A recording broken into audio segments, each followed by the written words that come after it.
Billy Foster has caddied for some of the greatest players in the game, including the late Seve Ballesteros. He began at the age of 16, and for more than 3 decades now, he's had a ringside seat as some of the game's most colourful and talented characters ply their trade. Every player is different, so you've got to caddy for players in different ways. You know, one player might want to take a trap on that's 310 yards to carry. Certain players can't carry that trap, so they'll be laying up at 270 to leave themselves with a better angle to the flag. So you do your homework and suss out zones for the particular player that you're working for and try and find the best places for that player to play from.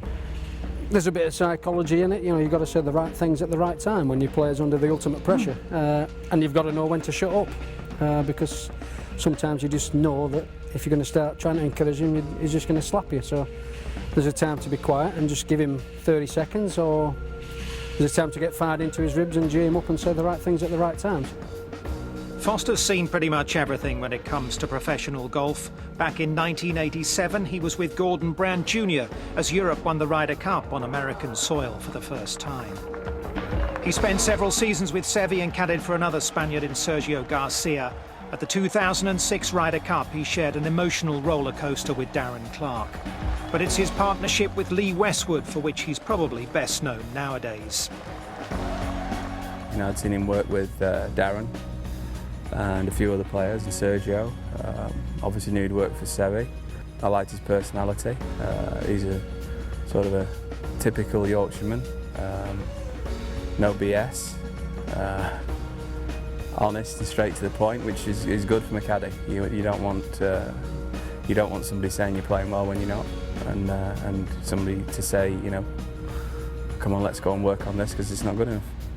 I'll say things that change his mind, and he'll say some things that I don't agree with, but if that situation arises, you talk about it and you discuss why you think it's that particular club, for what reason. It might be, you know, I might say it's 5 yards downhill, the wind's helping you 15 yards, but you need to be landing this 12 yards short of the hole because this green's firm. And then once you explain what I'm thinking, he can say, yes, Billy, you're right, it is a 7, and he might say, I know what you're saying, but I fancy this. At the end of the day, you're like a navigator to a rally driver, but at the end of the day, he's got the steering wheel and he listens to the information I give him, and ultimately the choice lies with him, but you try and give him the right information to come up with the right answer.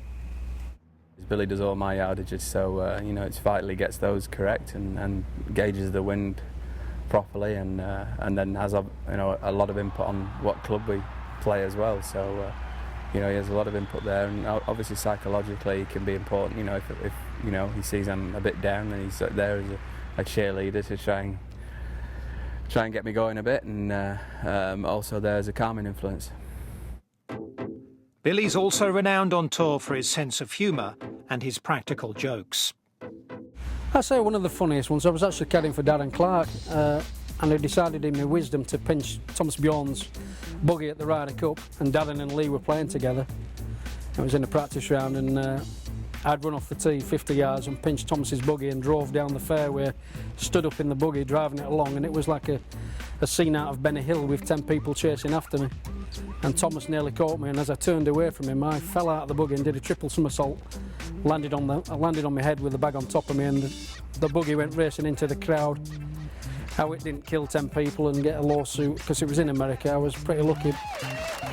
One of Billy's fondest memories came in Dubai at the end of 2009 when Lee Westwood won the inaugural Race to Dubai. And under the ultimate heat, we'd had a good chat at the start of the week, and it was good to see our little chat coming together at the end of the week, and he won the tournament comfortably, which was great to see.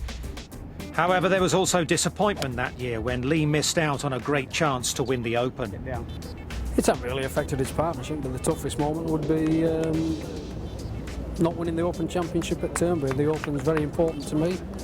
I've been to everyone for 40 years, and for Lee, obviously, it hurts a lot when you don't close out the biggest tournament of your life. You know, to me, the best golf tournament on earth. So to finish with a couple of bogeys and 3-putt the last hole to miss out was tough to stomach. Worse was to come for Billy as he suffered a serious leg injury warming up for a football match and was forced to give up his job with Westwood, enduring a slow and difficult rehabilitation. Brought me out, burst into tears. Not nice, is it? 12 months doing nothing. now. The pair got back together at the end of last season, for both a welcome reunion. It's just nice to be back. I don't know if I belong here. I'm just another caddy. There's 100 lads do the same job as me, and I'm just another caddy, but it's certainly miles better than lying on a couch with a broken leg. So yeah, it's just lovely to be back. We have a lot of fun on the golf course, which is great, because when you're under the heat of battle, it's nice to take that edge off the circumstance and have a bit of a laugh and a joke and be serious for that 1 minute when you need to be. So we have good fun out there. And in Foster's view, there will come the ultimate reward with a first major win for Westwood. Of course he will. End of. Is that enough?